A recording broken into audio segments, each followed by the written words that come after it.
tous. Bienvenue, on va commencer notre moment, il est l'heure. On s'attend au Seigneur encore ce matin. Qui a une attente ce matin du Seigneur? Parfait, donc vous êtes au bon endroit. Je veux juste vous inviter à vous lever. Cette question, elle est importante de l'attente parce que celui qui ne s'attend à rien n'aura rien.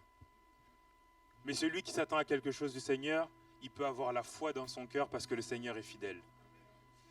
Et ce matin, j'aimerais juste vous encourager en vous disant que le Seigneur est fidèle. Attendez-vous à lui. Il sait exactement ce par quoi vous passez et il a la parole dont vous avez besoin. Peut-être que votre situation ne changera pas, mais l'état de votre cœur peut changer. Donc attendons-nous au Seigneur et le Seigneur est fidèle. Amen. Seigneur, merci parce que tu nous réunis. Et ce matin, nous nous attendons à toi. Seigneur, je ne sais pas ce que tu as prévu pour nous, mais nous nous attendons à toi. Nous venons avec le cœur ouvert et nous savons que, Seigneur, tu as le meilleur pour nous. Même lorsque nous ne comprenons pas, tu as le meilleur pour nous. Même lorsque nous ne voyons pas ou nous ne sentons pas, tu es au contrôle de toutes choses. C'est pourquoi ce matin, avec foi, nous venons dans ta présence et nous nous attendons à toi. Parle à nos cœurs parce que tu sais ce dont nous avons besoin. Oui, Seigneur.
Gloire à mon roi, gloire à mon roi, gloire au Seigneur, gloire à celui qui m'a délivré. Il est le roi, il est le roi et le Seigneur, il est celui qui m'a délivré. gloire à mon roi, Gloire à mon roi, gloire au Seigneur, gloire à celui, qui m'a délivré. Jésus, Jésus, fort et puissant roi, régnant sur tous les royaumes de la terre. élevé, Élevez vos voix et chantez, Seigneur de tout l'univers. il est le roi des rois, il est le roi, Il est le roi et le Seigneur. le Seigneur qui m'a délivré. Gloire à mon roi, gloire à mon roi, Gloire au Seigneur, gloire au Seigneur gloire à celui qui m'a délivré. Il est le roi et le Seigneur, il est celui. qui m'a délivré. Gloire à mon roi, Gloire à mon roi, gloire au Seigneur, gloire à celui, qui m'a délivré. gloire à celui qui m'a délivré. Gloire à celui qui m'a délivré. Alléluia. Oui, gloire à toi, Seigneur. Tout est le beau Jésus. Reçois la louange de ton peuple, Seigneur. Alléluia. Oui, tu es le roi des rois. À toi la gloire, Jésus. Oui, nous t'adorons. Sois glorifié dans ce lieu, Seigneur. Tout est le beau Jésus. Alléluia.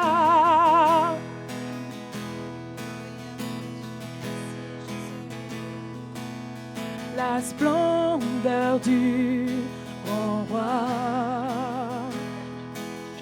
Revêtu de sa gloire, réjouis toute la terre, Réjouis, réjouis toute la terre, enveloppé, enveloppé de lumière, devant lui tout s'éclaire, tout est à découvert, tout est à découvert.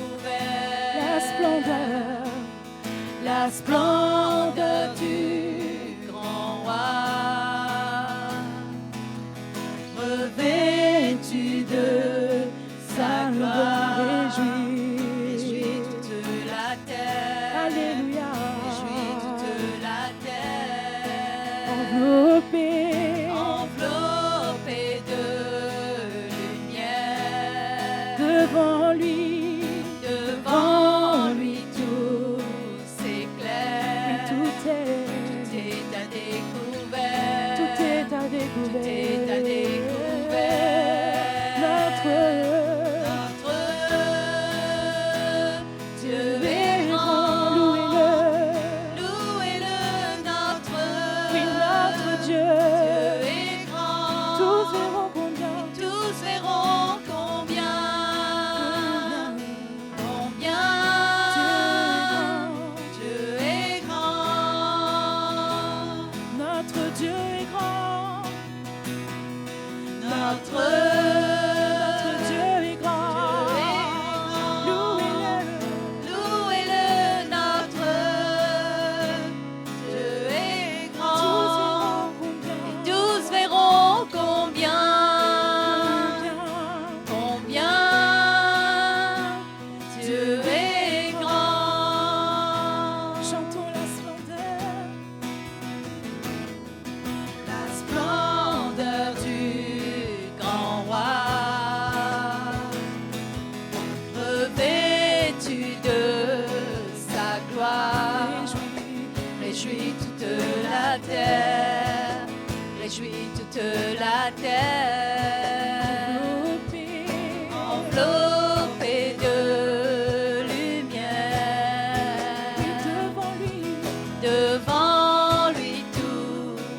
est à découvert. Notre Dieu est grand. Louez-le, notre Dieu est grand. Tous verront combien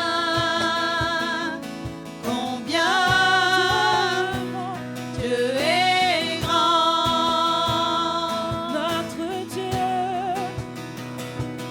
Notre Dieu est grand.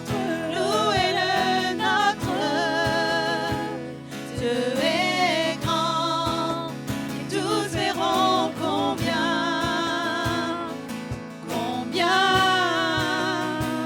Dieu est grand. Oui, le nom le plus élevé. Le nom le plus élevé, Alléluia. digne d'être loué. Nos cœurs verront combien Dieu est grand.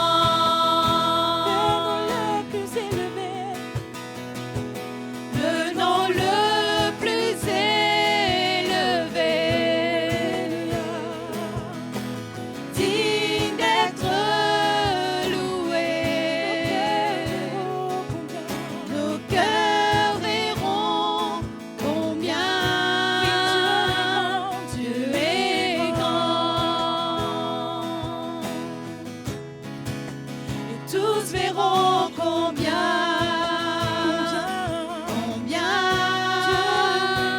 Dieu est grand.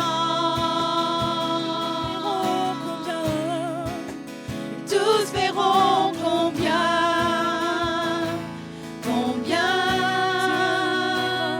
Dieu est grand.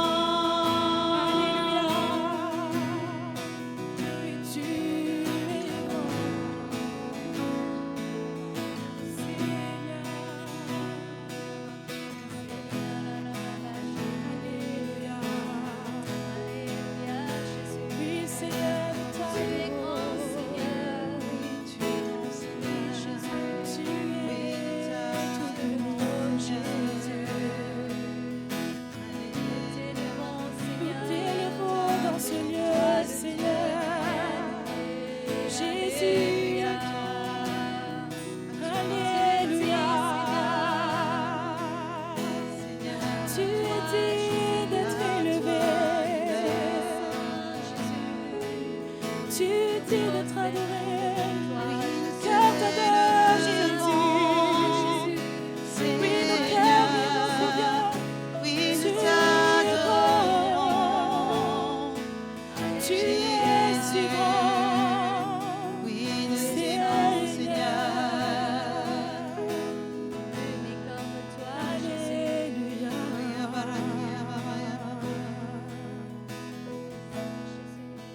Tu es grand Et digne d'être loué. Tu es grand et digne d'être adoré. les anges Dans les se cieux prosternent. se prosternent et t'adorent. Tu es grand, tu es digne d'être loué. Chantons, tu es grand. Tu es grand, et digne d'être loué. Tu es grand et digne d'être adoré. Oui, ton Père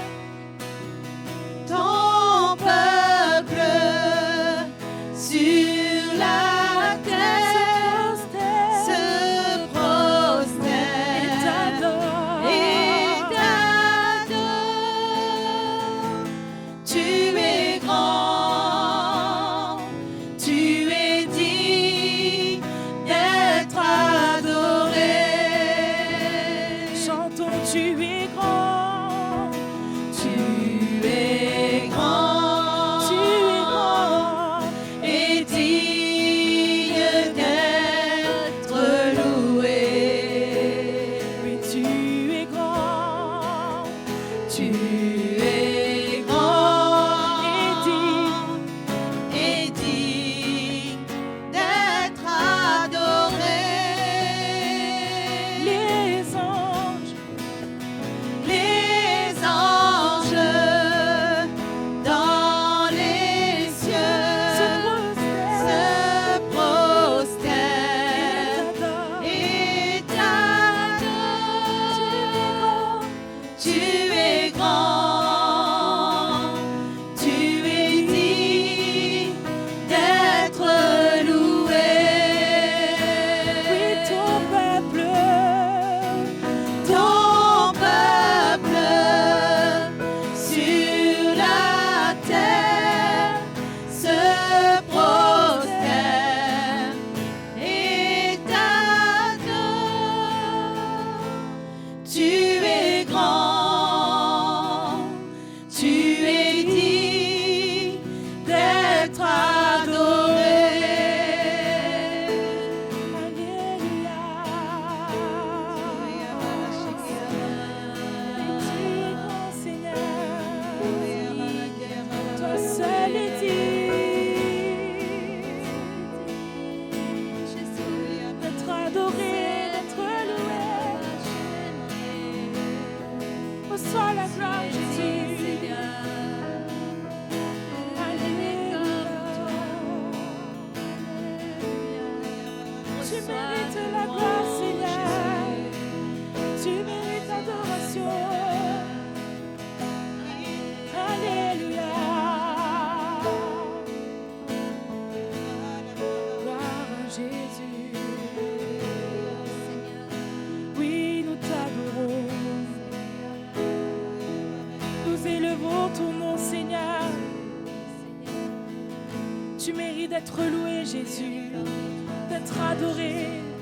Alléluia.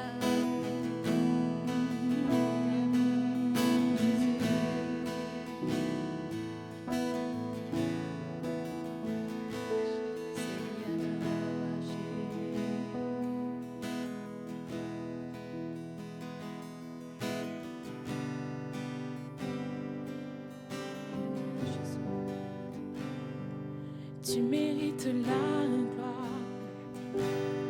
Et tout l'honneur, Seigneur, nous levons nos mains vers toi, nous venons t'adorer, tu mérites la gloire et tout l'honneur, Seigneur, nous levons nos mains vers toi, nous venons t'adorer.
première fois, j'ai prié le Seigneur de l'éloigner de moi. Et il m'a dit, ma grâce te suffit, car ma puissance s'accomplit dans la faiblesse. Je me glorifierai donc bien plus volontiers de mes faiblesses, afin que la puissance de Christ repose sur moi. C'est pourquoi je me plais dans les faiblesses, dans les outrages, dans les calamités, dans les persécutions, dans les détresses pour Christ. Car quand je suis faible, c'est alors que je suis fort. Seigneur, nous te bénissons, Père éternel. Nous te rendons grâce, Seigneur Jésus. Car c'est vrai combien nous sommes faibles, Père éternel. Combien nous faisons face tous à des combats, à des défis, Seigneur. Et peut-être ce matin, tu as déjà prié, tu as déjà crié au Seigneur d'enlever cette écharde qu'il y a dans ta chair. Tu t'es déjà humilié, tu as déjà cherché sa face. Mais le Seigneur te dit ce matin que sa grâce te suffit. Car c'est dans les faiblesses, dans ta faiblesse, que sa puissance se manifestera. Donc ne crains pas ce matin, petit troupeau. N'aie pas peur, mais place tes regards sur moi. Place ta confiance en moi. Car c'est dans ta faiblesse que ma puissance se manifestera. Oh Jésus, oui, nous amenons nos cœurs devant toi, Seigneur. Nous amenons nos vies en ce matin, Père éternel. Oh, nous nous humilions encore devant toi, Seigneur Jésus. Oh, nul n'est comparable à toi, Seigneur. Tu es grand, tu fais des miracles, Seigneur Jésus. Et dans nos situations, Père éternel, dans nos luttes, dans nos combats, dans nos défis, Seigneur, ta grâce, elle est là, Seigneur. Et chacun, tu nous as donné un chemin, Seigneur. Tu nous as donné une boîte, Seigneur. Aide-nous encore à prendre notre croix et à te suivre, Seigneur. Ô Père éternel, nous plaçons nos regards sur toi en ce matin et nous recevons, Seigneur, de toi. Merci, Jésus. Merci pour ta parole, Seigneur. Merci pour ton encouragement, Jésus. Merci pour l'œuvre de ton esprit en nous, Seigneur. Merci de ce que tu nous relèves, Seigneur, quand nous sommes faibles. Oh, quand nous sommes tombés, Seigneur, tu nous tends la main et tu nous relèves, Jésus. Et nous te bénissons ce matin, Seigneur. Oh, nous te louons, Père éternel. Oh, nous t'adorons, Jésus. Alléluia. Oh,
Alléluia. Frères et sœurs, nous pouvons rendre grâce au Seigneur ce matin. Amen. Nous pouvons vraiment être reconnaissants de ce que le Seigneur a fait et de ce qu'il continue à faire dans nos cœurs, dans nos vies, n'est-ce pas? Il y a tellement de choses où nous pouvons vraiment tourner nos regards, élever nos voix, élever nos mains vers le Seigneur et le rendre grâce. Le remercier pour tout ce qu'il a fait, pour tout ce qu'il est. Si nous sommes là aujourd'hui, nous sommes debout, peut-être sur une jambe, sur deux jambes, enfin c'est une image, hein, mais les choses ne sont pas faciles, mais le Seigneur, il est là. Il est au contrôle et il est avec nous. Et on peut pour cela juste le remercier et être reconnaissant, dire merci Jésus pour ta grâce sur ma vie. Merci Seigneur pour ta volonté dans ma vie. Merci Seigneur pour ton plan qui s'accomplit dans ma vie. Merci Seigneur, au-delà des luttes, des combats, des persécutions, des moments difficiles, je veux juste te rendre grâce Jésus. Je veux juste être reconnaissant Seigneur pour ta fidélité et ton amour sur ma vie. Oui Seigneur, nous voulons te bénir encore en ce matin. Nous ne voulons pas regarder Seigneur à nos difficultés Jésus, mais nous voulons vraiment la foi Seigneur dans nos cœurs pour persévérer jusqu'à la fin Seigneur.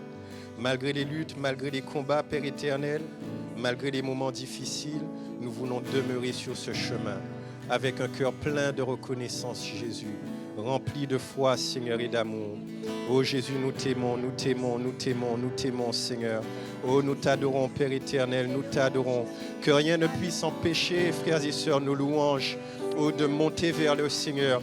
Que rien ne puisse nous empêcher de louer, d'adorer notre Dieu. Il est plus grand que nos problèmes.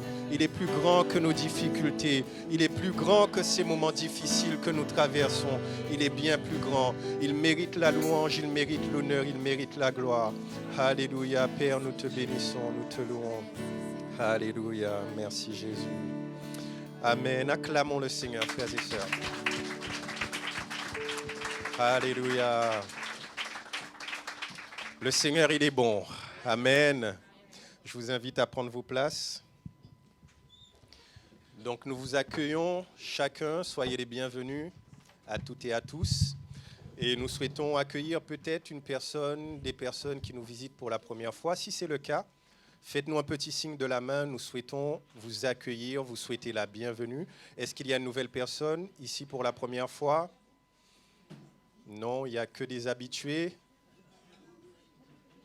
Faites-nous un petit signe. Ah oui, bienvenue. Bienvenue à ces deux jeunes hommes. Je crois qu'ils nous viennent de Maurice. Soyez les bienvenus. Nous vous accueillons dans le nom de Jésus. Donc, frères et sœurs, nous allons amener nos offrandes et nous allons donner au Seigneur ce que le Seigneur a mis sur notre cœur, dans la liberté, dans la joie. Et j'invite le groupe de louanges à venir.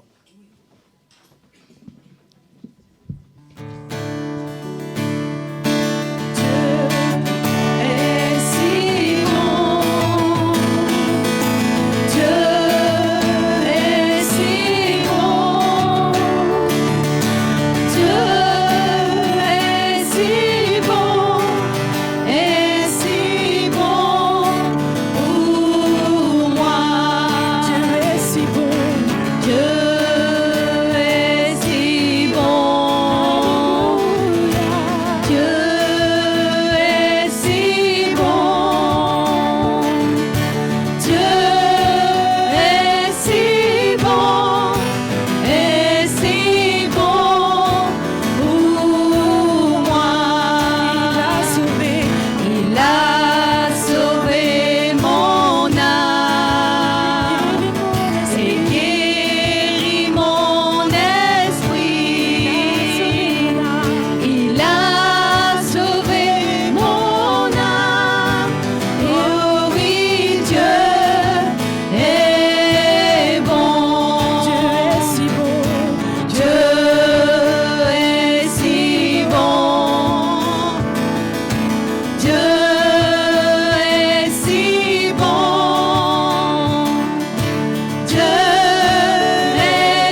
Bonjour frères et sœurs. Vous allez bien? Voilà, quelle grâce de se retrouver dans la présence du Seigneur ce matin. Amen.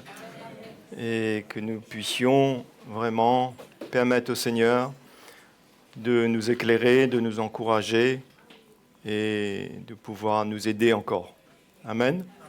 Si nous sommes là ce matin, je crois que c'est pour cela, c'est pour que Jésus nous aide. Et on dit toujours que le Seigneur n'a pas besoin d'aide. C'est lui qui veut nous aider. Souvent, on veut aider le Seigneur, mais il n'a pas besoin de nous. Amen. Il veut que nous puissions, nous, recevoir son aide et accueillir. Est-ce que nous sommes prêts pour ça? Amen. Vous êtes sûrs? Amen.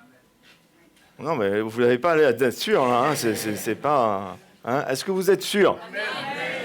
Voilà. Donc, Jean-Louis t'a entendu, ils sont sûrs. Maintenant, on va pouvoir permettre au Seigneur de nous aider au travers de la parole aussi. Hein, je crois que la parole de Dieu est là pour nous éclairer. Il faut qu'on puisse l'accueillir. Hein, il faut qu'on puisse la laisser avoir ses effets, comme la Bible nous dit. D'accord ? La parole de Dieu ne retourne pas à Dieu sans accomplir ses desseins, ses effets. Hein, elle veut toujours avoir cet effet-là, d'être efficace dans notre vie, c'est-à-dire de nous aider, de nous transformer, de nous montrer ce que nous ne voyons pas. Est-ce que nous sommes prêts pour ça? Vous avez vu, on n'est pas prêts. On n'est pas prêts. Pas tout le monde est prêt. Et ça ne suffit pas de dire Amen le dimanche. Il faudra que dans les jours qui viennent, on soit prêt pour dire Amen, oui Seigneur. Voilà le rendez-vous. Voilà le moment maintenant où j'ai besoin d'être prêt. Ou que je veux vraiment accueillir. Donc, c'est bon que nous puissions avoir ce cœur ouvert. Je voudrais, moi, partager avec vous ce matin un petit sujet que je pense aussi, comme tout le reste, bien entendu, qui sont importants pour notre vie. Et on veut parler ce matin sur l'humilité et l'orgueil. Je crois qu'on a déjà entendu beaucoup parler, des anciens, des ministères parler là-dessus. Mais je crois que c'est très important qu'on ne se sauve pas, qu'on reste là, d'accord? C'est le moment de rester là, d'accord? C'est pas de partir. Et d'ouvrir nos oreilles et notre cœur surtout. Amen? Parce que ça, c'est très important. Et concernant l'orgueil, on ne parle pas d'une attitude seulement, mais d'un état. Et c'est ça qui est le plus dangereux, un état d'orgueil. Et la Bible parle de l'orgueilleux. L'orgueilleux, c'est celui qui est dans un état d'orgueil. C'est-à-dire que ça fait un peu de temps qu'il est comme ça. Parce que nous avons tous, de l'orgueil, n'est-ce pas vrai? Qui est d'accord avec moi? Lève la main droite. La main droite. Dites pas je jure, mais lève la main droite. On a tous de l'orgueil, non? Parce que Jésus, dans l'évangile de Marc, il nous dit que c'est du cœur de l'homme que viennent. Il donne la liste de toutes ces choses mauvaises qui viennent du cœur de l'homme, c'est-à-dire du vieil homme. Et il cite l'orgueil. Marc, si vous voulez noter la référence, on ne va pas lire, mais vous pouvez noter, Marc 7, verset 22, il dit « C'est du cœur de l'homme que viennent toutes ces choses, dont l'orgueil. » Donc, personne ne peut dire, et je vous encourage, ne dites jamais que je ne suis pas orgueilleux. Ah, moi, j'ai déjà entendu ça, moi. Et il n'y a pas bien longtemps encore, il y a quelques jours de ça, où j'ai parlé avec quelqu'un, il m'a dit, mais tu sais, mais je ne suis pas orgueilleux, moi. Et c'est quand vous dites ça, c'est que là, même ce orgueil-là est en train d'apparaître et de paraître et de vous aveugler. C'est un état dangereux. Je crois qu'il n'y avait pas longtemps de cela, on a entendu un message justement sur l'orgueil. D'où ça vient? Vous savez d'où ça vient, de l'ennemi, le diable lui-même, qui a voulu se positionner, prendre la place de Dieu. Vous connaissez? C'est l'orgueil qui a fait Lucifer être précipité par Dieu sur terre. et que l'enfer a été créé pour lui et les anges déchus. Et à cause du péché que nous avons tous hérité, eh ben, nous avons de l'orgueil et que nous sommes appelés à voir cela, prendre conscience de cela, les attitudes d'orgueil. Mais le plus dangereux, c'est un état d'orgueil. Et là, on devient orgueilleux. Là, c'est ce qu'on va lire là. Ce qu'on va lire, c'est l'orgueilleux que la Bible parle. Proverbe 16 et le verset 18. La Bible nous dit que l'arrogance précède la ruine. Et dans ces quelques versets qu'on va lire, mes frères et sœurs, je voudrais vous demander ce matin de bien comprendre. D'accord ? On pourrait même schématiser ces paroles dans un sens pour nous faire comprendre que avant, pendant et après. D'accord ? Dans ces quelques versets qu'on va lire. L'arrogance précède la ruine. Donc, avant la ruine, qu'est-ce qu'il y a ? Tout le monde sait c'est quoi la ruine ? Bon. Et l'orgueil précède la chute. Donc avant que quelqu'un tombe, qu'est-ce qui s'est passé avant ? Qu'est-ce qui le fait tomber ? C'est l'orgueil. Et surtout, un état orgueilleux.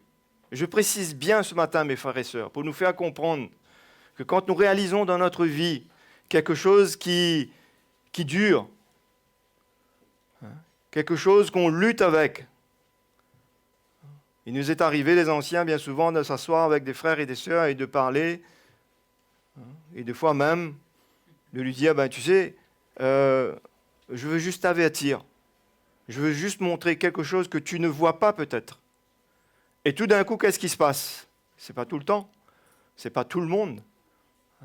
Mais c'est merveilleux quand quelqu'un est là. Moi, je me souviens, quand j'étais jeune, Jean-Louis m'avait dit quelque chose que c'était difficile pour moi. Je peux dire ça ce matin, je ne sais pas s'il va s'en rappeler. Et que je ne voyais pas, je ne comprenais pas. Mais je savais une chose, de par l'évangile que j'avais entendu, que j'avais besoin d'avoir une attitude humble et de dire, je veux considérer. Et je ne veux pas rentrer dans une discussion, je ne veux pas rentrer je veux juste considérer, j'accepte, j'accueille, merci. Et moi, j'ai toujours vu que c'est ça qui m'a gardé, même si on n'est pas parfait, même si je ne suis pas parfait, même si ce n'est pas tout le temps que j'ai réussi. Mais je me rappelle de ces petits moments. Mais quand vous dites à quelqu'un quelque chose et que tout d'un coup, il s'emballe, et que tout d'un coup, il va sur la défensive et il va prendre ce manteau, son propre manteau de justice, où il veut vous prouver par A plus B, et surtout, ensuite, qu'il veut devenir une victime. C'est lui qui, tout d'un coup, là, est une victime, alors que vous étiez en train de lui montrer quelque chose. Moi, ça me fait rappeler beaucoup d'exemples dans la parole de Dieu. Ça me fait rappeler l'exemple du roi David, quand il a fait tuer cet homme, le Uri, pour avoir la femme. Il a fait tuer l'homme. Et il a fait toutes ces choses de magouilles, de toutes sortes de choses. Si vous lisez l'histoire, vous allez voir. Et quand le prophète Nathan va venir devant lui, il va lui raconter une petite histoire, que là, tout d'un coup, il ne voit toujours pas le problème, lui. Il ne sait pas de qui on parle, et il dit, oui, cette histoire-là, et cet homme-là que tu dis dans cette histoire, Nathan, il mérite la mort. Et Nathan lui dit, cet homme-là, c'est toi.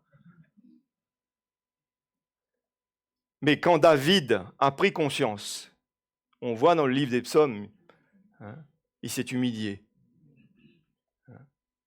Mais ce qui est terrible, mes frères et sœurs, c'est quand nous-mêmes, on nourrit cet orgueil, au lieu de comprendre que Dieu nous appelle à dépouiller ce vieil homme et à revêtir l'homme nouveau. Donc, l'orgueil, ça précède la chute, un état d'orgueil. Proverbe 18, toujours, verset 12.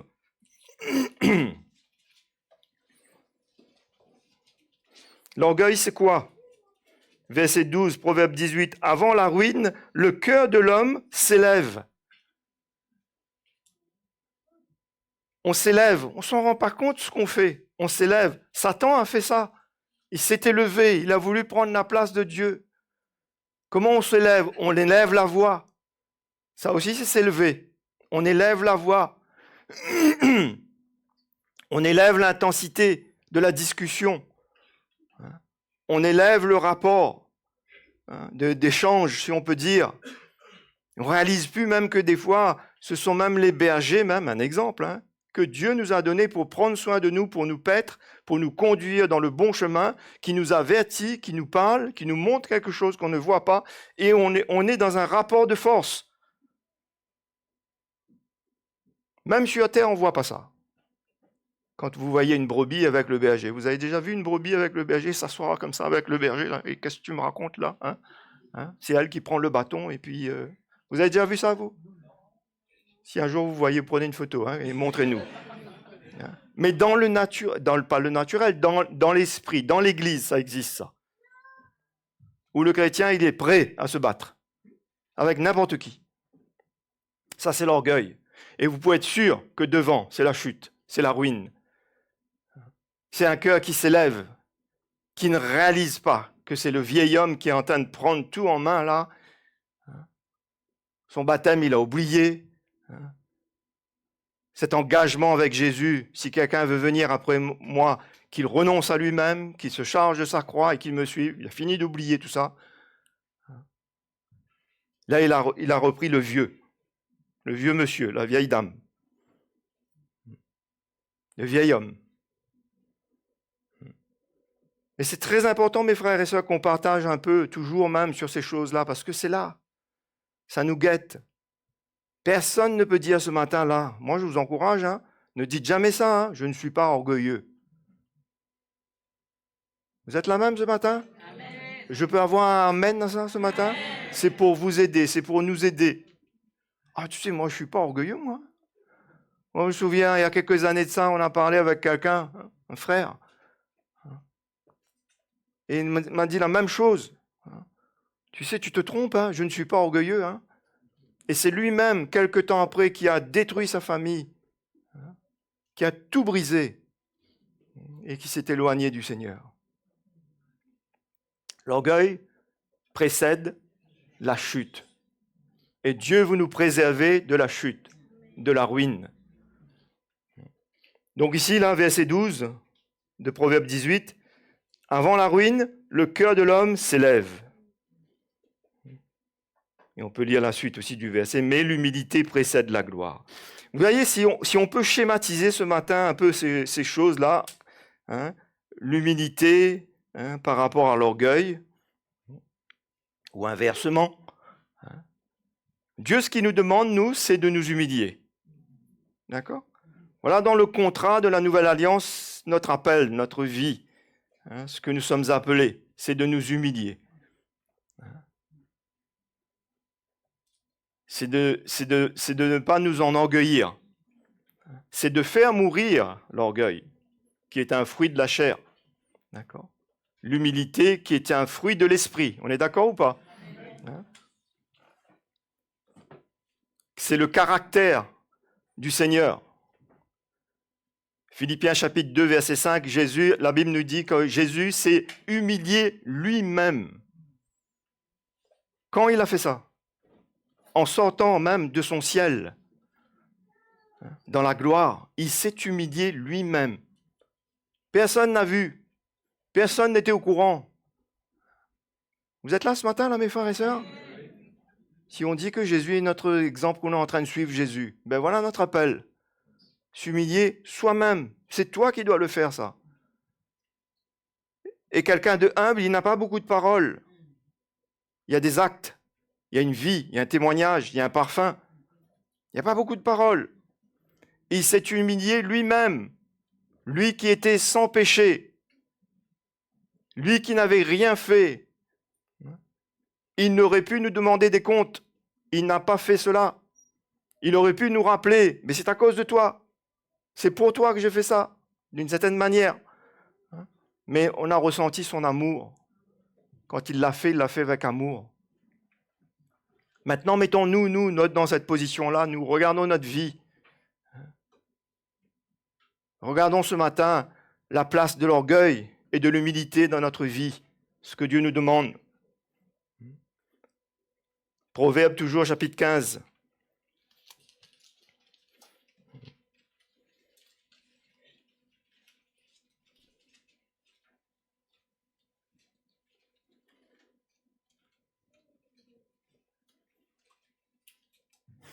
On peut même lire le verset 31. Tout ça, ça forme partie. Proverbe 15, verset 31. Celui dont l'oreille est attentive aux réprimandes qui mènent à la vie fait un séjour au milieu des sages.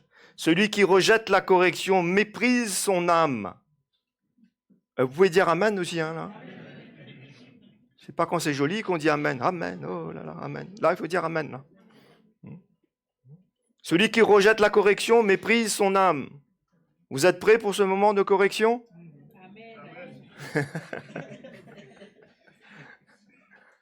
Ben, c'est surtout le jour J, c'est là qu'il faudra dire amen. Amen, amen. Amen, mon frère Jean-Louis. Amen, mon frère Charlie. Hein? Alors, je vous dis, hein, il y a quelques jours de cela, moi j'ai parlé à quelqu'un. Et j'étais obligé de lui dire, tu sais mon frère, j'étais en train de t'avertir. Je ne te dis pas que tu es comme ci ou comme ça. Je suis en train de t'avertir. Je te dis, fais attention à ce que nous ressentons, à ce que nous entendons. Fais attention. Il est parti dans un état.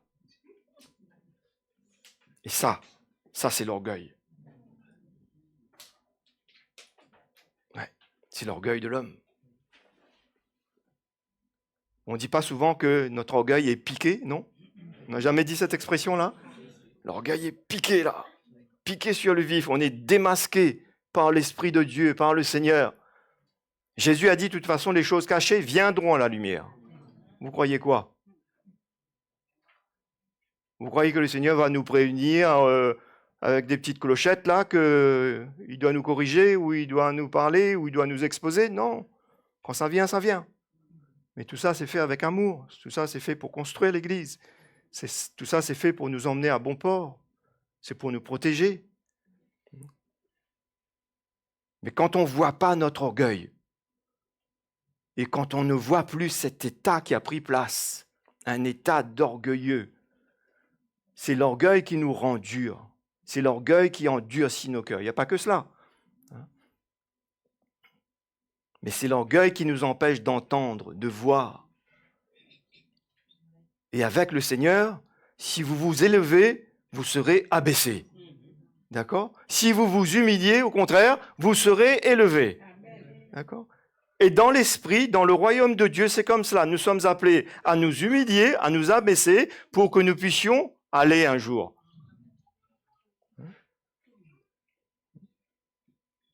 C'est comme ça. On a lu ce dernier verset, non?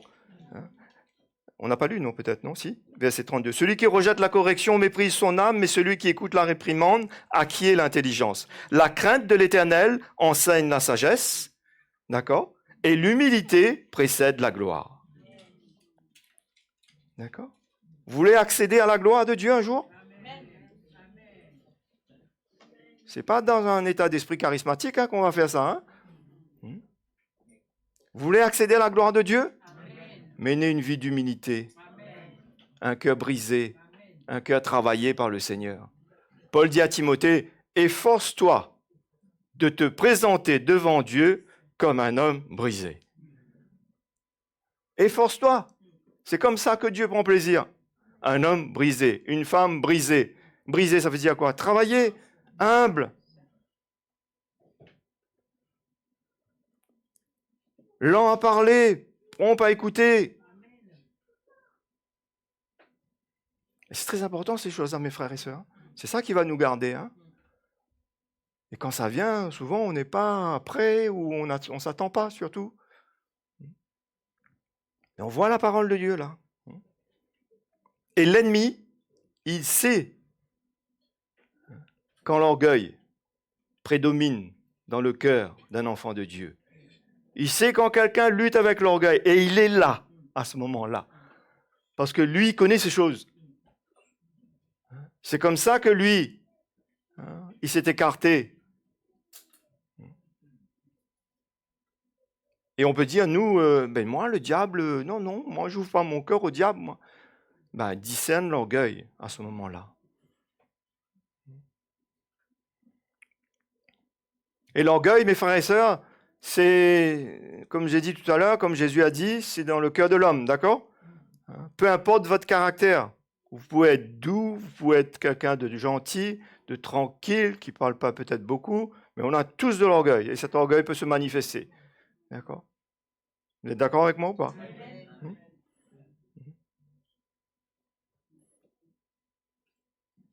L'orgueil, c'est comme une résistance à ce que Dieu veut faire. Et n'oubliez pas qu'il y a des exemples dans la parole de Dieu. L'exemple de l'apôtre Paul, c'est un bon exemple. Qu'est-ce que Paul dit dans 2 Corinthiens 12? Vous n'avez pas besoin de lire, mais on connaît l'histoire. Le frère l'a lu un petit bout tout à l'heure. Qu'est-ce que le Seigneur a fait?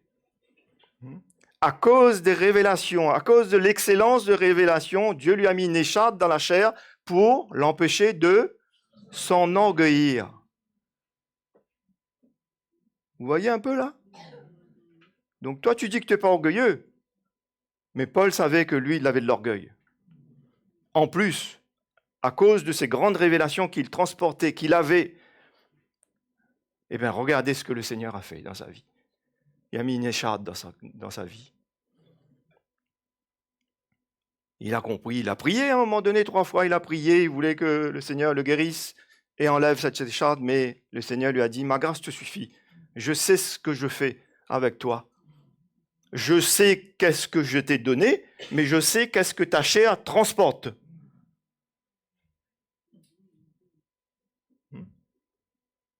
Et à cause de cela, à cause de l'orgueil, Dieu a mis une écharpe. D'accord? Et nous, on croit quoi? On est plus grand que Paul? Mais je vous encourage de tout mon cœur ce matin, quand ces moments viennent vers notre vie, accueillons, acceptons. D'accord? Si vous ne comprenez pas, eh bien, dites je reçois. D'accord? Que je considère. Oui. L'apôtre Paul dit dans les derniers temps, il dit à Timothée que dans les derniers temps, les hommes seront fanfarons, enflés d'orgueil. Vous connaissez 2 Timothée? Dans les derniers temps, les hommes seront fanfarons, amis de l'argent, mondains, ceci, cela, et enflés d'orgueil. Il parle de qui là? Il parle des gens du monde? Non, on ne peut pas parler des gens du monde, ils sont déjà comme ça. Il parle des chrétiens qui comment dire, qui frôlent l'apostasie, qui flirtent avec l'apostasie.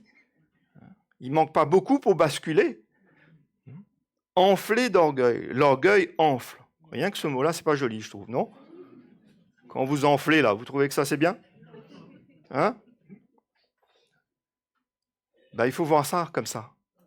Au lieu de rester dans un état de résistance à l'œuvre de Dieu, à la main de Dieu, à ce que Dieu permet, ce qui se passe dans notre vie. Et moi, pour moi, ce matin, je ne parle pas de quelqu'un qui peut avoir de l'orgueil ou qui peut manifester de l'orgueil, parce que ça, c'est nous tous.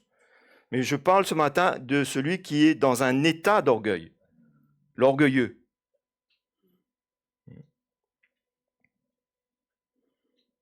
Et vous connaissez avec moi, regardez avec moi dans ces Jacques, ce que l'apôtre Jacques dit dans le chapitre 4 de son épître. Parce que c'est vraiment sérieux. C'est vraiment sérieux. Moi, je peux vous dire. Il m'est arrivé, moi, d'avoir un rendez-vous avec un frère ou une sœur. Et avant ça, je dis, Seigneur, et je sens que le Seigneur me demande, prie en langue, passe un moment dans ma prière, demande-moi conseil. Et c'est vrai, c'est ce qu'on fait. Seigneur, guide-moi. Seigneur, donne-moi les mots. Seigneur, je ne sais pas comment, je connais un peu la situation dont on va parler, mais je demande au Seigneur. Et puis arrive ce moment. Et arrive ce moment, on voit qu'il y a malgré tout ce qu'on peut dire, il y a une résistance qui est là malgré tout. Et c'est là où des fois je dis, mais Seigneur, c'est vraiment sérieux, quoi. C'est grave, quoi. Et on prie de tout notre cœur que cette personne puisse voir son état. Et vous savez, la chair, avec tous ces fruits de la chair, c'est terrible. Elle peut prendre en otage toute chose, elle peut jouer de la comédie, elle peut... Toutes sortes de choses peut être dites là. Elle peut se sentir la victime alors que c'est la personne qui était en train d'engager des démarches, si on peut dire, charnelles ou quoi. Mais c'est ça qui est terrible. Et de ne pas voir. Regardez ce que Jacques dit ici. Chapitre 4, verset 6. Il dit, Dieu, au contraire, accorde une grâce plus excellente. Mais à qui? C'est pourquoi l'Écriture dit, Dieu résiste aux orgueilleux. Vous voyez ici, là, aux orgueilleux. Les orgueilleux, sont des chrétiens, on parle des chrétiens, là, bien sûr.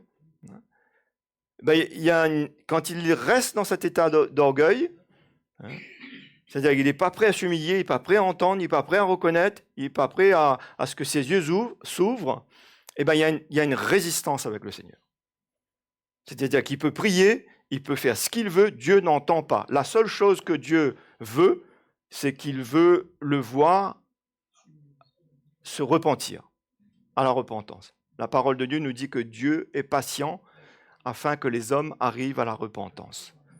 Et la patience de Dieu, elle est bien grande, d'accord ? Mais s'il est patient, il n'est pas patient juste pour être patient, mais pour que les hommes se repentent. Voilà pourquoi Dieu est patient. D'accord ? Et il y a une résistance. C'est triste d'être chrétien. Pierre, dans son épître, il parle de quoi ? Il parle du mari avec la relation avec sa femme, qu'il faut qu'il ait de l'amour, il puisse considérer son épouse. Je n'ai pas les mots exacts, mais si vous retrouvez ces versets-là dans la première épître de Pierre, chapitre 5, je crois, un truc comme ça. Et afin que rien ne vienne faire obstacle à ces prières. Donc, il y a beaucoup de chrétiens qui sont comme ça, dans un état de résistance. Dieu les résiste. Dieu ferme ses oreilles. Ce n'est pas que Dieu n'entend pas. Dieu entend tout, il voit tout, il connaît toujours tout. Mais le Seigneur n'est pas prêt à agir du tout. Et pour lui, il est dans un état d'alerte, de danger. Il est devant le précipice et il ne voit pas. Parce que la chute l'attend. D'accord ? Et non seulement la chute l'attend, mais le diable aussi l'attend. Dieu résiste aux orgueilleux, mais il fait grâce aux humbles. Verset 7, soumettez-vous donc à Dieu. Résistez au diable. On ne voit pas le diable dans cette affaire-là. Mais c'est lui qui nous pousse. C'est lui qui nous séduit. C'est lui qui dit, continue là, bats-toi là, mets ta liste de points là. Vous avez déjà vu ça, vous ? Nous, on connaît ça, nous. Frères et sœurs qui viennent nous voir avec une liste de points. Vous n'avez jamais connu ça, vous n'êtes pas peut-être une liste de points. Et c'est l'ennemi, ça. Alors, au lieu de résister au diable, on résiste à l'ancien, on résiste à notre épouse, à notre mari, à nos frères et sœurs qui veulent nous aider, ou un frère ou une sœur a voulu t'aider. Finalement, mais qui es-tu, toi ?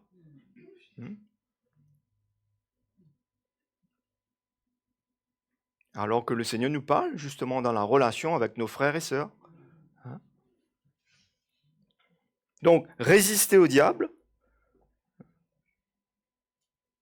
et il fuira loin de vous. Mais il faut le résister. Il faut avoir un peu de discernement. Il faut voir cet état d'orgueil. Il faut voir comment on est arrivé là. Pourquoi on est comme ça.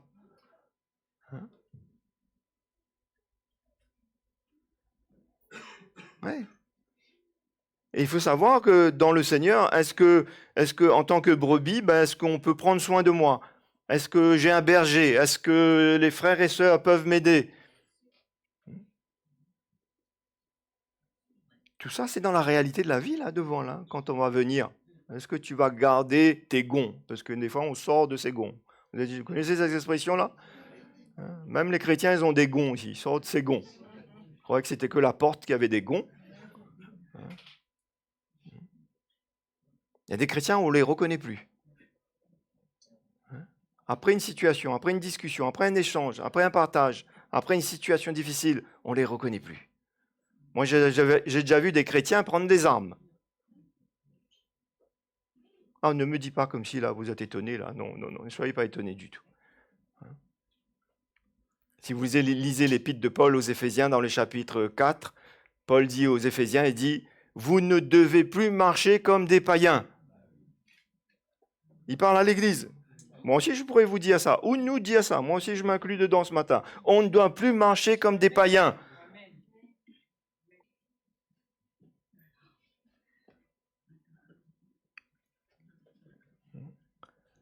Non, mais c'est vrai, mes frères et sœurs, non? Il faut qu'on arrête d'être des bons chrétiens du dimanche, là. Il faut qu'on dépasse un peu tout ça. Moi, je disais à l'église ces derniers temps, il faut qu'on arrête de dire « Ah, c'était un super message ». Arrêtez de dire ça, mes frères et sœurs. Ça ne veut rien dire, un super message, si après, on ne le vit pas. Si après, ça n'a aucun effet dans notre vie. Si après ce bon message que Jean-Louis, que Charlie ou que quelqu'un d'autre a apporté, et quand il va essayer de vous aider, eh bien là, ce n'est plus du tout un bon message. Là, vous vous sentez menacé, vous êtes une victime, vous ne comprenez plus rien. Vous avez déjà entendu ça, vous? Moi, j'ai déjà entendu souvent, là. Quelqu'un me dit « Ah, mais je ne comprends plus rien du tout. » Mais pourquoi tu ne comprends plus rien du tout d'un coup comme ça? Au contraire, c'est le moment de bien comprendre, là. Le test arrive, mon ami. Qui est allé à l'école ici? Qui a passé des examens? Et quand arrive le moment des examens, vous ne comprenez plus rien du tout? Mais c'est là qu'il faut comprendre. Non?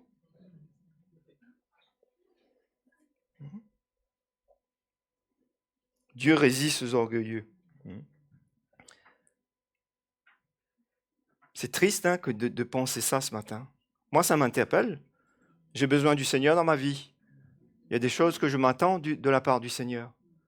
Mais ça serait triste. Et souvent, je vois ma relation avec ma femme sans arrêt. Parce que je sais que s'il y a un problème, je peux prier ce que je veux. Dieu n'entend pas. Pas qu'avec ma femme. Elle avec moi avec un frère, les anciens. Vous avec les frères et sœurs. Dieu n'entend pas. Il ne t'écoute pas. Tu pries dans le vide. C'est écrit ça. Si vous lisez le Sermon sur la montagne, Jésus a parlé de ça, déjà parlé de ça. Si tu sais que ton frère a un problème avec toi, laisse-la ton offrande. Ça ne sert à rien de donner ton offrande parce que moi, ce n'est pas ton argent que je veux, c'est ton cœur. C'est ta vie que tu mènes devant moi qui est appelée à être agréable à moi. Donc, va voir ton frère, d'accord? Fais cette démarche en espérant qu'on rectifie, en espérant qu'on fasse ce qu'il faut, qu'on pardonne, qu'on s'humilie, qu'on se repent. Et là, oui, et après, viens. Donc, approchez-vous de Dieu, il s'approchera de vous, nettoyez vos mains pécheurs, purifiez vos cœurs hommes irrésolus, sentez votre misère, soyez dans le deuil et dans les larmes, que votre rire se change en deuil et votre joie en tristesse. Humiliez-vous devant le Seigneur et il vous élèvera. C'est comme ça que ça marche dans le royaume de Dieu. Jean-Baptiste, il a dit, il faut que je diminue et il faut qu'il croisse. Et nous aussi, c'est pas de marcher courbé, hein. Non, redressez-vous. Mais notre cœur s'humilie. Notre cœur est humble. Notre cœur veut s'humilier toujours. Et moi, je bénis le Seigneur, même nous, les serviteurs de Dieu, dans notre Église, hein, cette lumière qui est venue à nos cœurs, que nous savons que nous sommes prêts, à la lumière de l'Évangile, de pouvoir nous humilier avec n'importe qui. On fait des erreurs aussi, on peut faire des erreurs. Et si demain on a fait une erreur avec un frère ou une sœur, on peut aller le voir et lui dire « Pardonne-moi ». Mais c'est quelque chose de rare, ça aussi, il faut dire, hein, dans le monde chrétien. Parce que dans le monde chrétien, d'une manière générale, le serviteur de Dieu, il a toujours raison. Il n'y a pas besoin de s'humilier, il n'y a pas besoin de se repentir. Moi, je bénis le Seigneur pour cette lumière qui est venue à notre cœur, qui nous permet de nous humilier.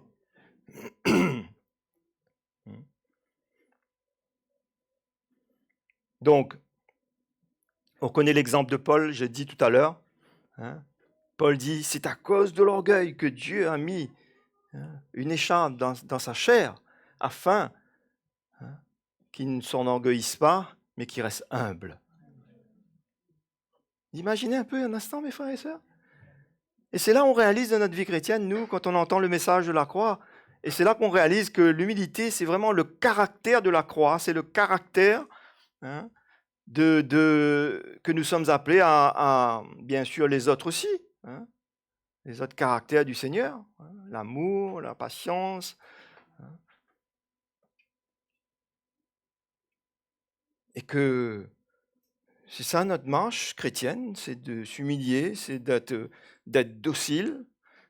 Vous savez, ça c'est quelque chose, c'est un élément que vous voyez tout de suite dans la vie de quelqu'un. Tout de suite, vous voyez. Quand vous causez avec quelqu'un, quand vous parlez avec quelqu'un, quand vous fréquentez un peu cette personne-là, un chrétien, vous avez fini de voir qui vous avez affaire. Moi, souvent, j'ai un test, très efficace. Puisque moi, je travaille dans le bâtiment, je travaille sur un chantier. Et vous savez que quand on vient sur un chantier, là, c'est plus l'église, là. On est toujours chrétien, mais je veux dire, c'est plus l'église. D'accord ? Et sur un chantier, prends ça, s'il te plaît, dépêche-toi, fais ça, ici, là-bas. Dans le monde du travail, c'est la même chose. Dans le monde du travail, c'est la même chose. Votre patron, il ne va pas vous emmener un bouquet de fleurs tous les matins pour vous demander de faire quelque chose. Fais ça. Tu as fait ça. Dépêche-toi. Mais dans notre travail, comme c'est notre travail, c'est notre gagne-pain, on arrive à crier au Seigneur, « Seigneur, donne-moi un peu là, donne-moi un peu, parce qu'on ne veut pas perdre ce travail-là. » Mais dans le Seigneur, des fois, dans nos relations, dans l'Église, avec les frères et sœurs, on se permet de devenir la victime. Et ça, c'est vraiment les mensonges du diable. Alors, je ne vous dis pas qu'on doit être prêt à subir toutes sortes de choses. Non, pas du tout. Mais on peut voir celui qui a toujours des arguments. Il a toujours des arguments sortis à lui. Mais celui qui se tait, celui qui accepte, celui qui est prêt à s'humilier, celui qui, au fond de lui, ne comprend pas, mais Seigneur, allez, je prends ça, je te donne. C'est ça comme ça qu'on doit faire. Au lieu de garder ce dossier-là dans notre... Combien on a de dossiers là, comme ça, là, sur les uns ou sur les autres là? Et si Dieu sort son dossier pour toi, qu'est-ce que tu fais, toi? Qu'est-ce que tu vas faire face à son dossier sur toi, là? Il ne va pas le faire, lui, parce qu'il l'a effacé, parce qu'il le brûle. À chaque fois que tu t'humilies, tu demandes pardon, il te pardonne, il efface, il brûle. Mais toi, tu te permets de garder un dossier sur ta femme, tes enfants, ton mari, ton prochain.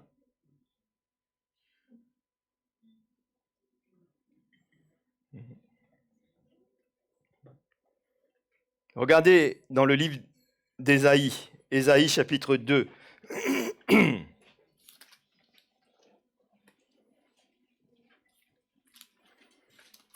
Alors, je vous dis, la parole de Dieu, elle est extraordinaire, elle est sérieuse. Amen. Ouais. Ésaïe 2, verset 17.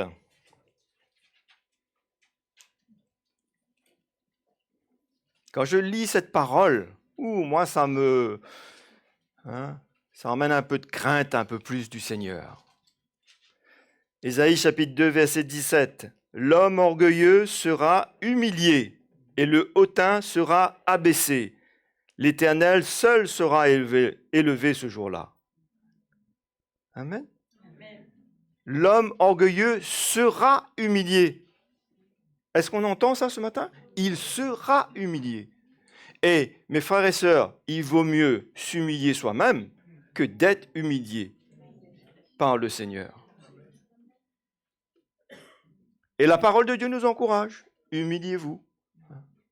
Humiliez-vous devant le Seigneur. Je crois que on va lire ça, ces versets tout à l'heure, par rapport aux autres. Mais moi, quand je vois ça, comment on peut croire un instant qu'en tant que créature du Seigneur, qu'on peut continuer comme ça? Dieu est patient avec nous.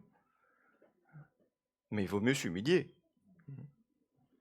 Parce que si c'est le Seigneur qui vient par sa main ou par les circonstances,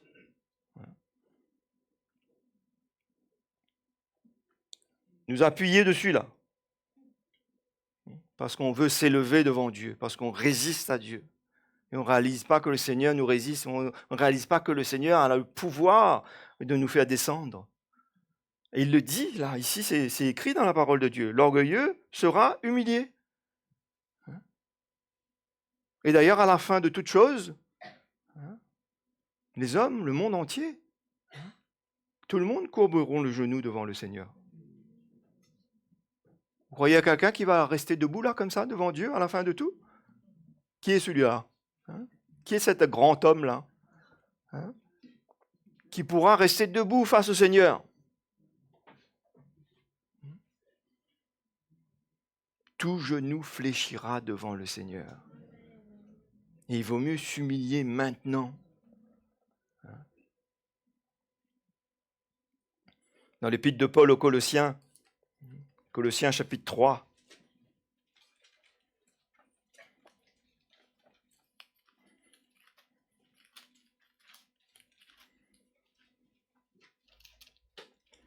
le verset 12.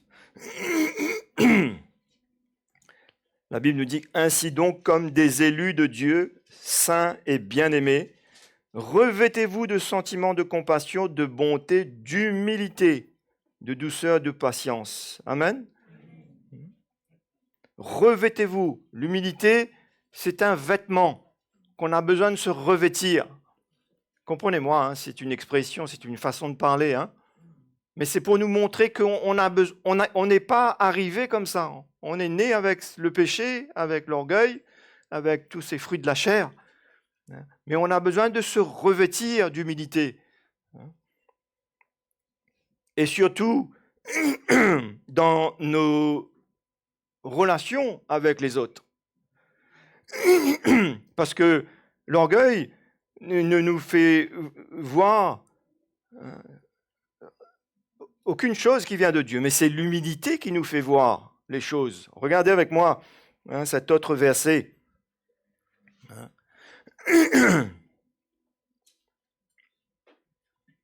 Philippiens chapitre 2, c'est juste à côté, verset 3. Pardon. Philippiens 2, 3. Ne faites rien par esprit de parti ou par vaine gloire, mais que l'humilité vous fasse regarder les autres comme étant au-dessus de vous-même. Comment l'humilité peut me faire voir ce genre de choses-là? Ça, c'est l'œuvre de la croix dans ma vie. Et que je regarde mes frères et sœurs et que je ne me sens pas supérieur à personne, mais je me sens humble. Et c'est la bonne place que Dieu a pour nous. C'est là où nous devons être. Que l'humilité vous fasse regarder les autres comme étant au-dessus de vous. Quand je parle, quand j'agis, quand je vis. Je suis le chef de ma maison, comme le Seigneur nous dit pour les maris, qui est le chef de sa famille. Mais on a entendu aussi que ce n'est pas un chef qui écrase, qui domine, qui crie, qui élève la voix. qui veut manifester une certaine autorité pour faire comprendre. C'est un chef qui peut aussi s'humilier. Moi, j'oublierai jamais ces moments. Je trouve ça que je dis que c'est des moments bénis. C'est des super moments que j'ai pas compris au moment où ça venait. Mais quand j'ai dû m'humilier auprès de mes filles, à un moment de ma vie dans une situation, c'était dur, c'était difficile, parce que la chair, c'est dur, c'est difficile, son orgueil prend un coup. D'accord ? Mais après avoir expérimenté ça, c'est des moments bénis. Parce que ça a produit beaucoup, beaucoup, beaucoup de choses. Et d'arriver encore à m'humilier avec mon épouse. Je ne suis pas parfait. J'arrive pas tout le temps, mais je sais que c'est là. C'est pour moi, c'est ma vie. Arriver à m'humilier avec mes frères, de faire partie d'un corps d'anciens aujourd'hui, où le Seigneur nous a fait grâce, nous sommes vraiment une grande équipe aujourd'hui, et de pouvoir, rester humble. Pas se sentir menacé, de ne pas être dans la compétition, mais d'avoir la foi dans l'appel de Dieu, dans le plan de Dieu, et de rester humble, de manifester, de regarder les autres comme au-dessus de nous-mêmes. Et ça, mes frères et sœurs, c'est la parole de Dieu, non ? Que l'humilité vous fasse voir cela. La véritable humilité, la vraie humilité arrive à nous faire voir cela comme cela. Je commence à discuter avec quelqu'un, peu importe qui il est, je sens que la conversation va tourner au vinaigre, je me tais. J'essaye de l'aider tant que possible, mais si je vois que ça part dans une discussion, dans quelque chose de compliqué, je me tais, je reste humble. La Bible nous dit que Jésus lui-même, c'était un homme brisé, habitué à la souffrance, il n'élevait pas la voix. Au contraire. 1 Pierre, chapitre 5, qu'on peut lire aussi.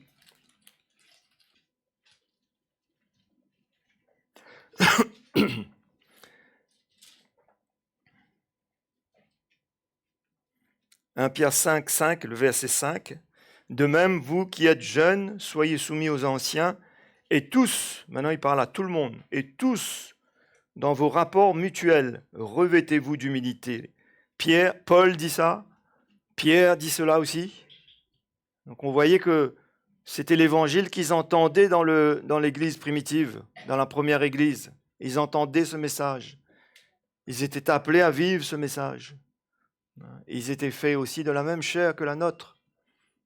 Ils n'étaient pas différents de nous. Donc, revêtez-vous d'humilité. Et c'est comme ça qu'on doit pouvoir entendre le Seigneur ce matin. Seigneur, je veux me revêtir. Je veux porter ce fruit. Je veux manifester ce fruit. Je veux rester humble. Et je veux avoir la maîtrise de ma langue, de mes sentiments, de mes pensées. Je vais garder mon cœur. Jésus a dit que c'est du cœur que viennent toutes ces choses-là, dont l'orgueil, qui souille l'homme. Qui souille l'homme. C'est pas ce qui rentre dans la bouche qui souille, mais ce qui sort de son cœur, ça vient de lui-même. Et il doit veiller à ça, que ça ne devienne pas un état. Il est assis là, il entend, il n'entend plus, ça rentre par là, ça sort par là. Moi, je dis souvent, mes frères et sœurs, c'est triste quand Dieu nous résiste et quand Dieu nous relâche. Où le Seigneur dit, tu veux te débrouiller tout seul ? Vas-y alors.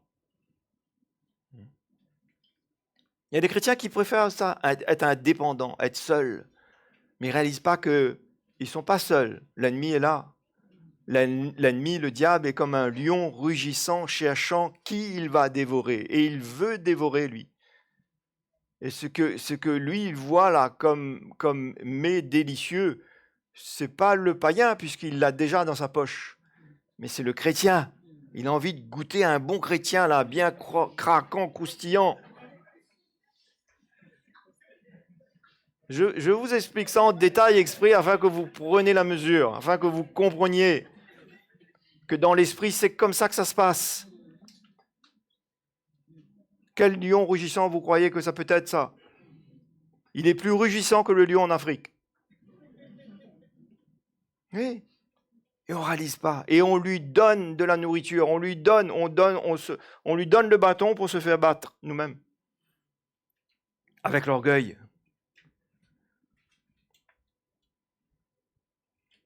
Donc, prochaine étape. Hein. Croyez-moi, hein, ça va venir. Hein, ça ne va pas tarder. Hein. Prochaine étape.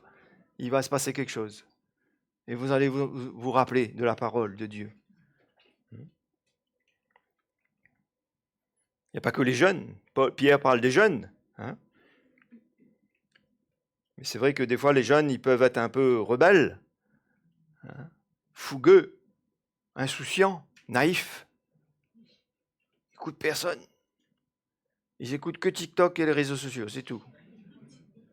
Les parents, c'est ringard. Les pasteurs, c'est ringard. Mais TikTok et les réseaux sociaux et les influenceurs surtout, attention. Influenceurs qui ne connaissent pas leur vie. Et ils ne voient pas Jésus comme le vrai influenceur de leur vie qui veut vraiment bien les influencer comme il le faut. Afin qu'ils ne s'enflent pas d'orgueil.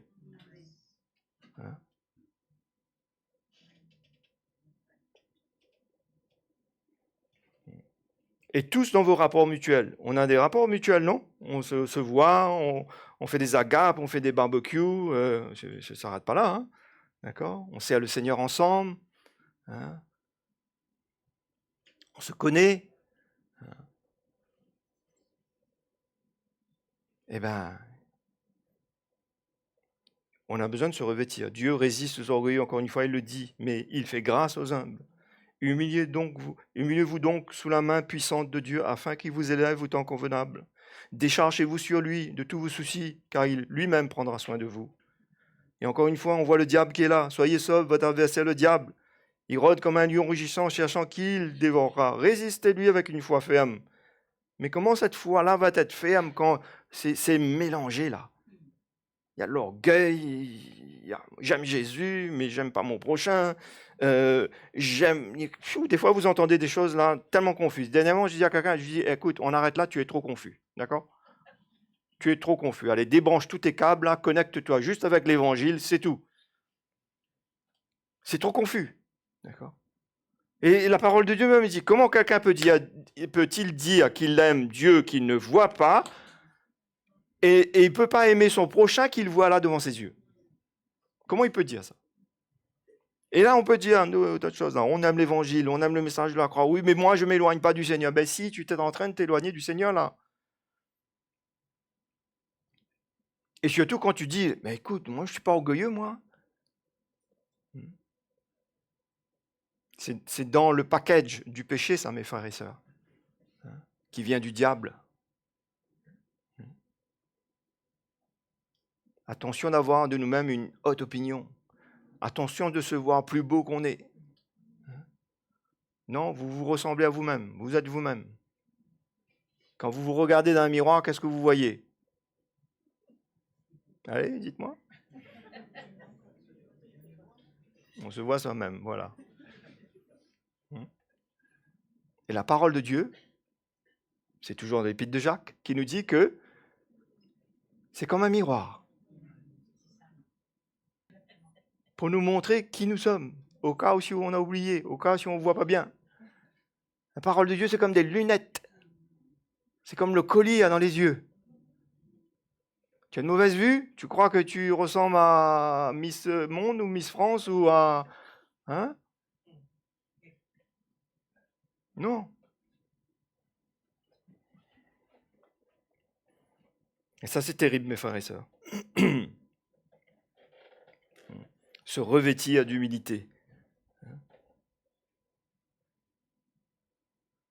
Et je lis un dernier verset avec vous dans Colossiens, chapitre 2.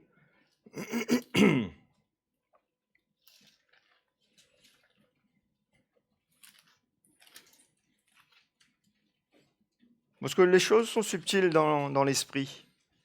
Sont subtiles. Vous savez, ça veut dire le mot subtil? Il faut du discernement. Parce qu'on peut se tromper soi-même et on peut tromper les autres. Mais moi, je bénis le Seigneur pour l'Esprit de Dieu qui est là au milieu de nous et qui est en nous. On ne peut pas tromper l'Esprit de Dieu. Et regardez ce que Paul va dire ici dans Colossiens chapitre 2, le verset 18. Il dit que personne sous une apparence d'humilité, donc on voit déjà ici là, une apparence d'humilité. Oh, il a l'air humble, hein?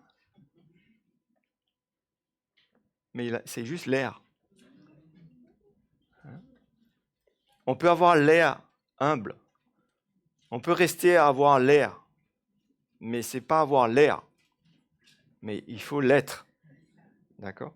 Donc on voit, c'est le verset ici que je lis avec vous, ce n'est pas le sujet lui-même dans le texte, mais c'est pour vous montrer que personne sous une apparence d'humilité et par un culte des anges ne vous ravisse à son gré le prix de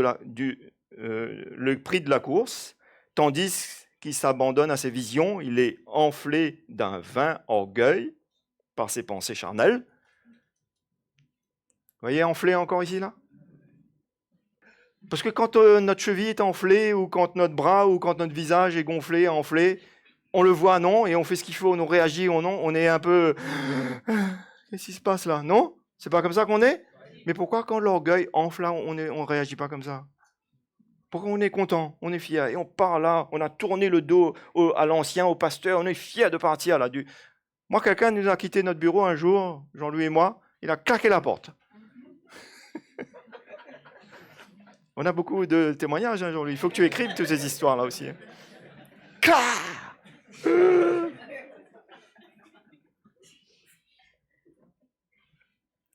Vous avez vu que être ancien, c'est pas facile, hein?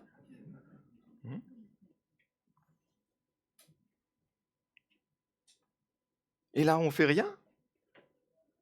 Moi, je vous dis, mes frères et sœurs, écoutez-moi, c'est un exercice délicat, peut-être dangereux même, mais bon aussi, hein, qui peut être très bon pour nous. Hein.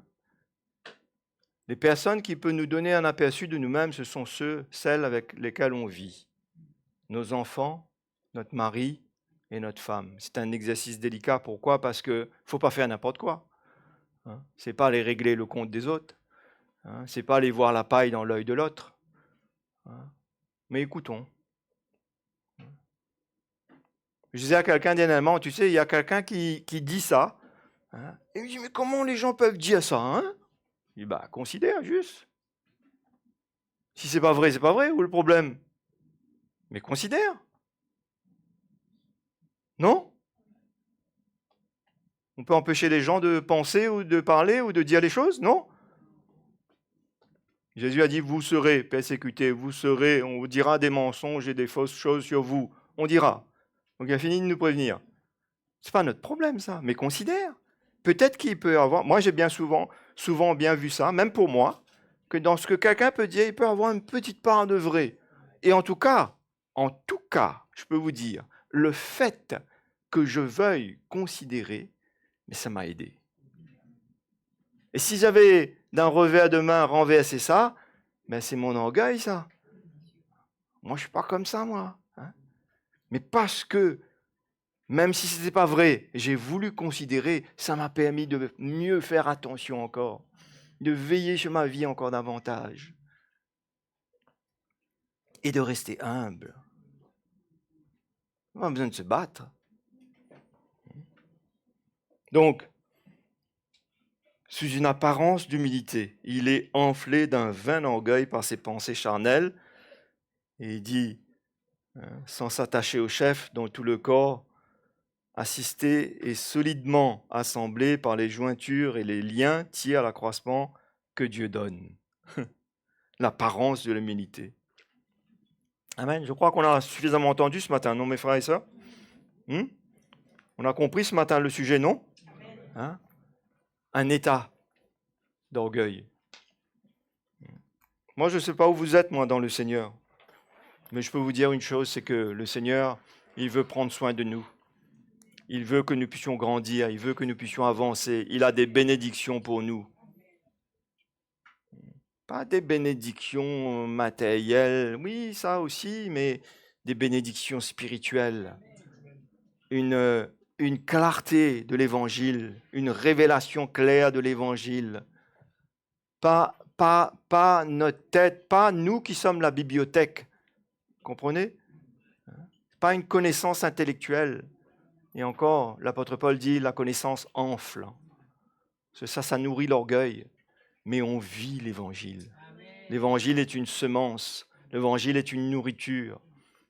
Ça a ses effets dans ma vie. Ça me fait grandir. Ça me fait avancer. Ça me donne de la maturité. C'est ça qui est merveilleux avec le Seigneur. Amen. Donc je crois que ce matin, on peut se mettre debout tous devant lui et considérer sa parole ce matin. Et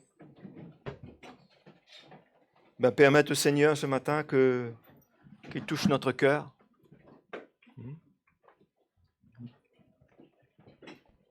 Que nous soyons comme l'argile entre ses mains.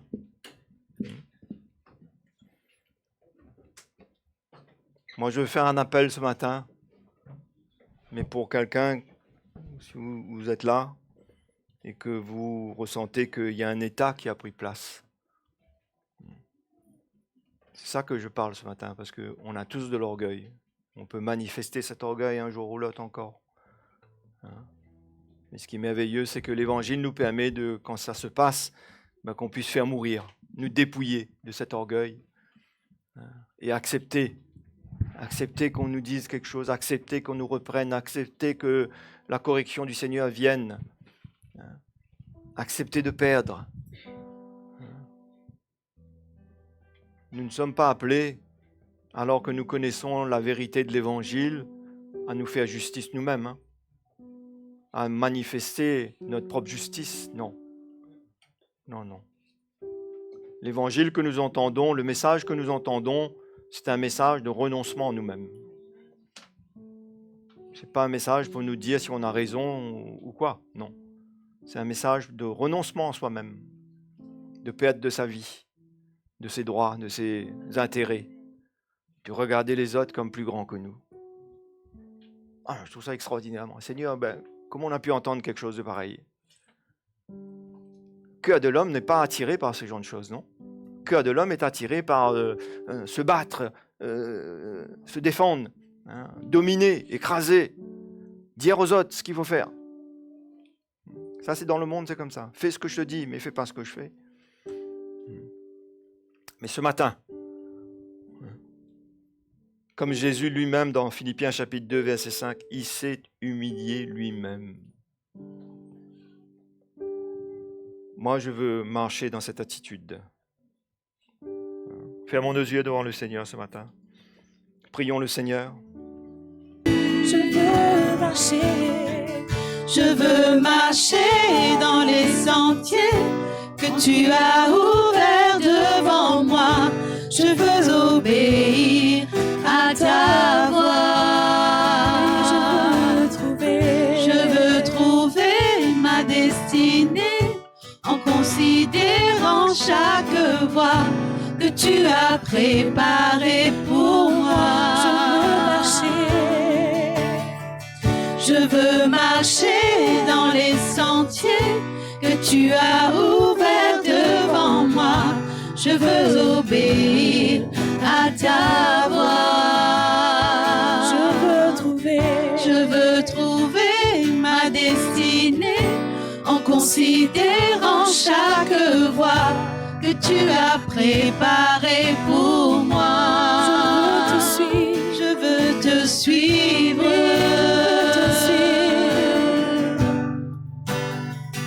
Je veux te suivre.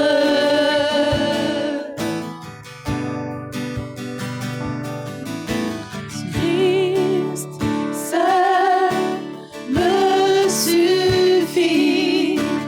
Christ seul me suffit. Tout ce dont j'ai besoin est en toi. Tout ce dont j'ai besoin. Christ seul me suffit.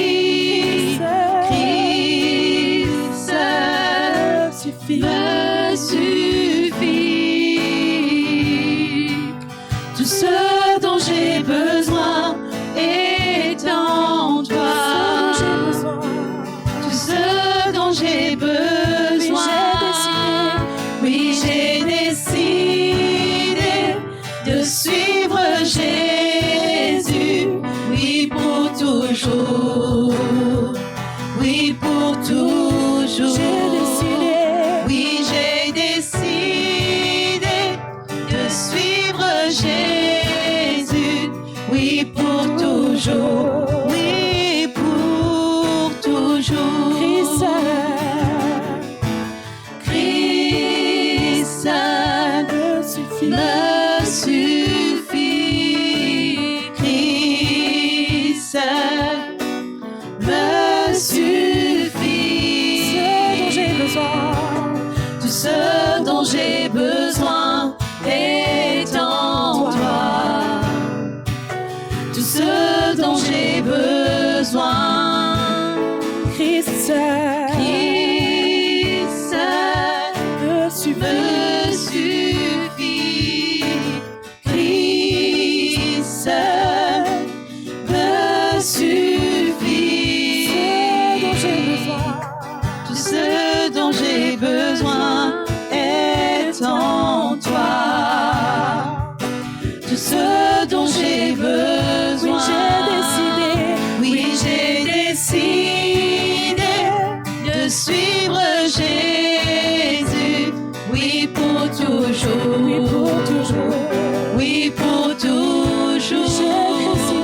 Oui, j'ai décidé de suivre Jésus. Oui, pour toujours. Oui, pour toujours. La croix devant moi, le monde derrière moi. Oui, pour toujours. Oui, pour toujours. La croix devant moi, le monde derrière moi. Oui, pour toujours. Oui, pour toujours. Oui, pour toujours. Oui, pour toujours. Oui, pour toujours. Oui, pour toujours.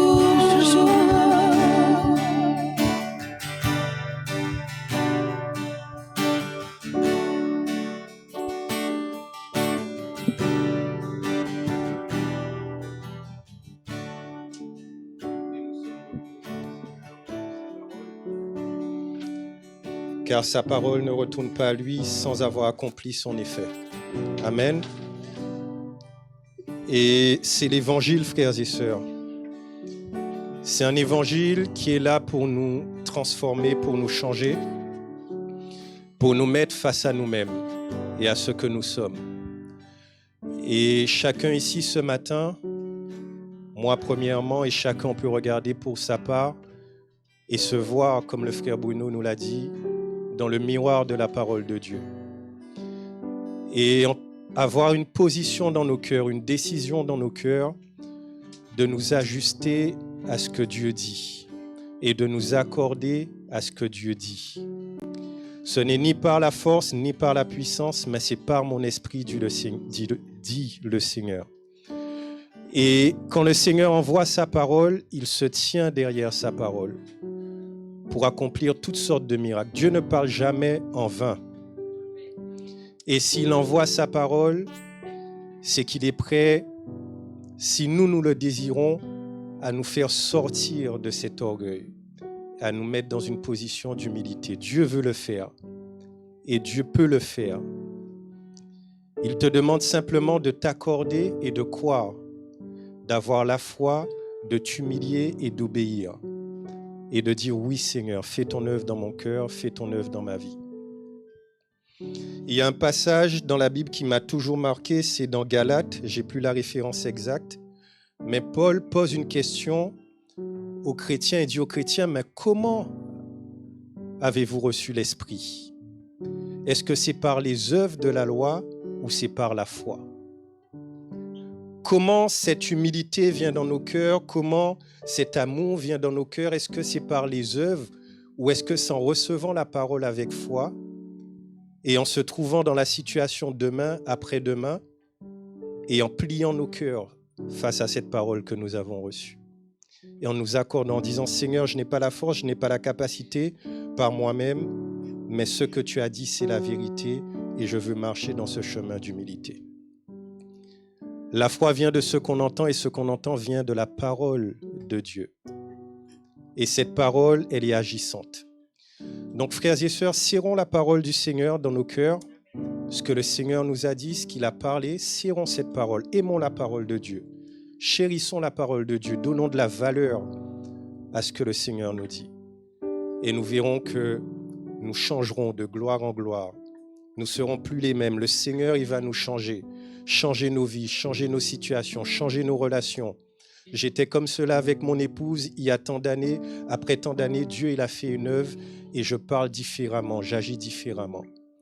Mais parce que j'aime la parole de Dieu, cette parole qui peut sauver mon âme. Amen.